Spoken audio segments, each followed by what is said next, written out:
अपने कुल के बड़े महाराजा बिजली पासी जी की जयंती की आज हरदोई की सदमी से पूरे देशवासियों को बधाई देता हूं, मंगल कामनाएं देता हूं और साथ साथ यह भी संकल्प लेता हूं कि हम भीम आर्मी के लोगों का जीवन जब तक है, जब तक हमारे पुरखों की अस्मिता को इसी प्रकार से प्रचंड ताकत से खड़ा करके रखेंगे, उनकी विरासत को बढ़ाएंगे। जो राज हमसे दूर हुआ है उस राज को पुनः ला करके अपने आने वाली नस्लों के सुपुर्द करने का हम लोग काम करेंगे। सम्मानित साथियों, मैं अपनी बात शुरू करूं। बात शुरू करने से पहले इस देश में जन्मे बहुजन महापुरुषों को नमन वंदन करता हूं। मैं नमन वंदन करता हूं उन सभी महामानवों को जिन्होंने आजादी की लड़ाई में अपने सौ की कुर्बानियां दी है। मेरा नमन वंदन यहां बैठे मेरी मातृशक्ति को भी है, जो इतनी ठंड के बावजूद इतनी बड़ी ताकत में यहां करके भाई चंद्रशेखर आजाद के हौसले को और बुलंद करने का काम किया है।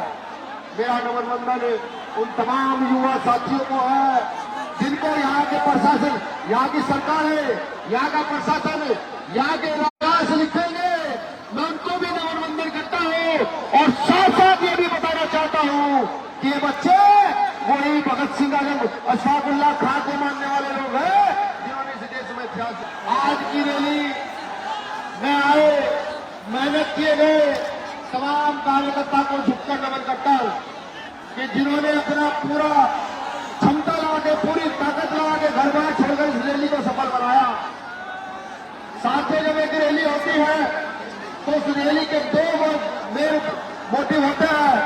पहला कि उस रैली से आप लेकर क्या जाओगे, दूसरा जो आपके नेता ने आपको बताया उसको जाकर आप जमीन पे कैसे उतारोगे। ये दो मोटिव एक रैली के होते हैं।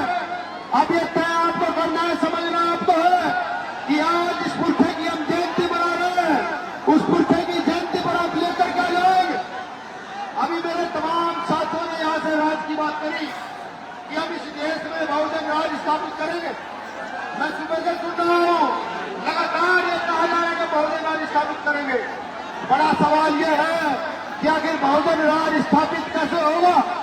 क्या सिर्फ माइक पर बोलने से बहुजन राज स्थापित हो जाएगा या सिर्फ इकट्ठा होने से बहुजन राज स्थापित हो जाएगा।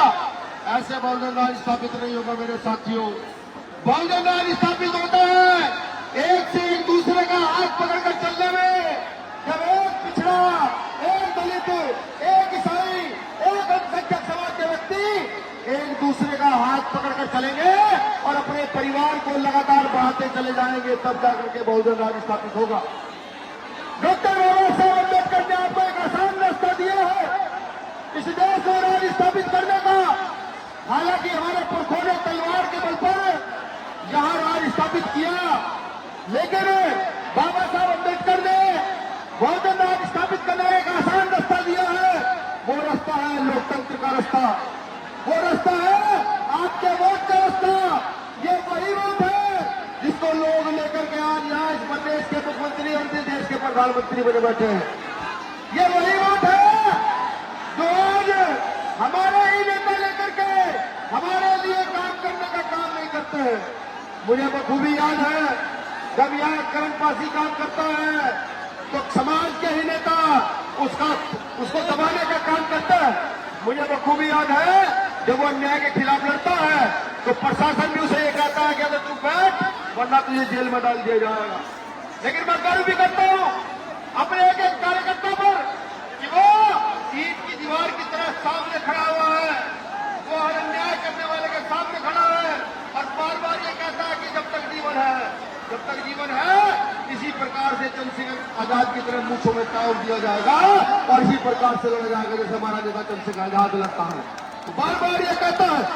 मैं आपसे भी पूछता हूं क्या इस देश में कोई ऐसा नेता है जो आपकी आवाज बड़ी मजबूती से उठाता हो, और अगर नहीं है तो उस नेता का नाम बताओ जो आपकी आवाज इस देश में बड़ी मजबूती से संसद में उठाने का काम करता हो।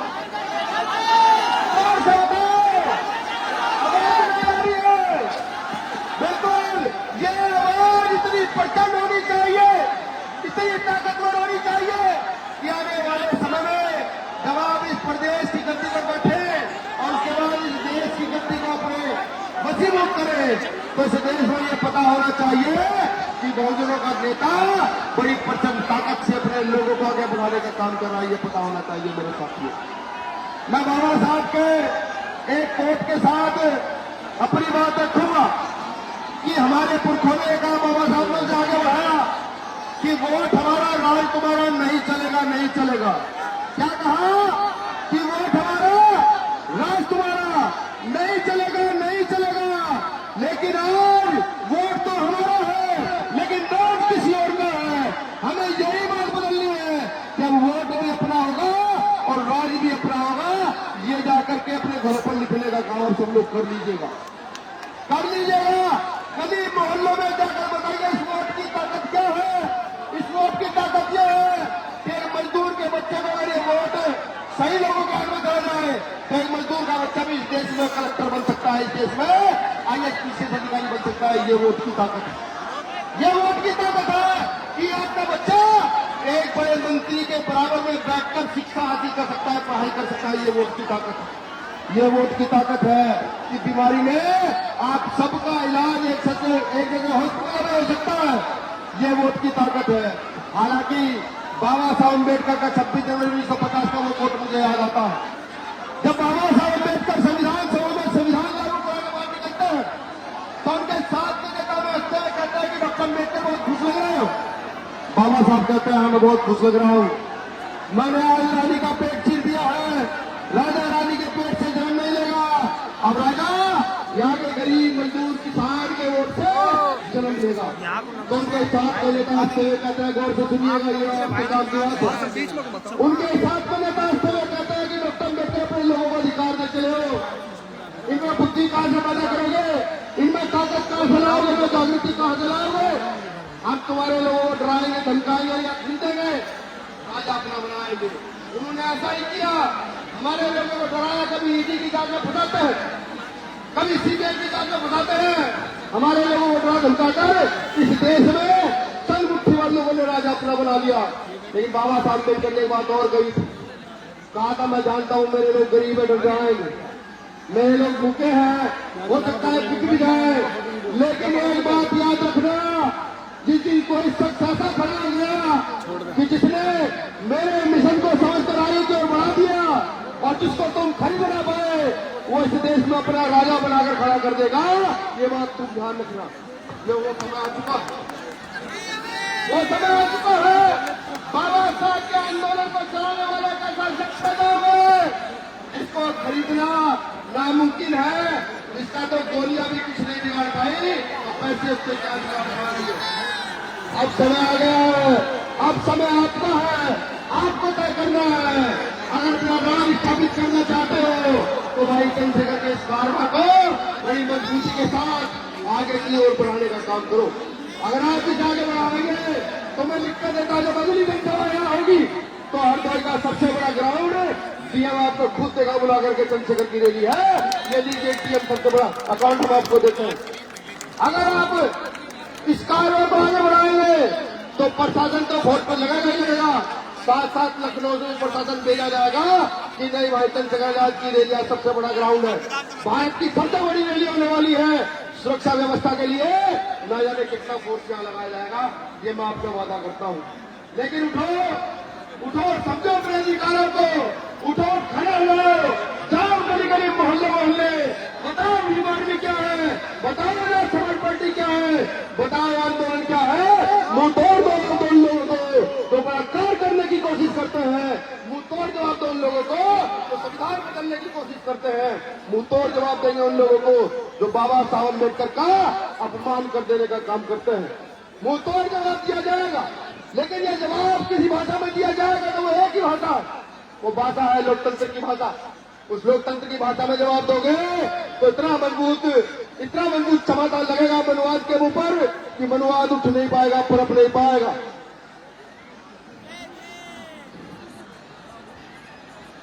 मनुवाद उठ नहीं पाएगा, पनप नहीं पाएगा। भाई आराम से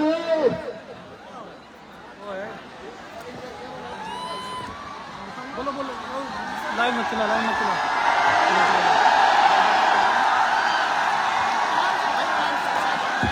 हेलो जो नौजवान इधर वॉलंटियर है, इधर इधर इधर वाले भाई इधर देख, ये लंबे बाल वाले हमारे छोटे भाई पंकज, ये पंकज अदर जी भाषण दे रहे हैं यार, आराम से संभालो भाई। सुनो, ये नौजवान कोई बहन बेटी को परेशानी ना हो, पीछे हो जा, चलो पीछे हो जा, इधर भी अपने हिसाब से देख ले क्या करना है। इधर भी बहन बेटी को पीछे हो जाओ जरा, रास्ता आधा चलो, छोड़ दे किसी बहन बेटी को परेशानी ना पीछे हो जाओ,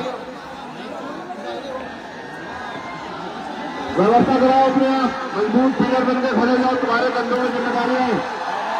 इधर भी हटो, नहीं मांगे, इधर बड़े बड़े सामने हटो बेटे, बहनों के पीछे हो जाओ।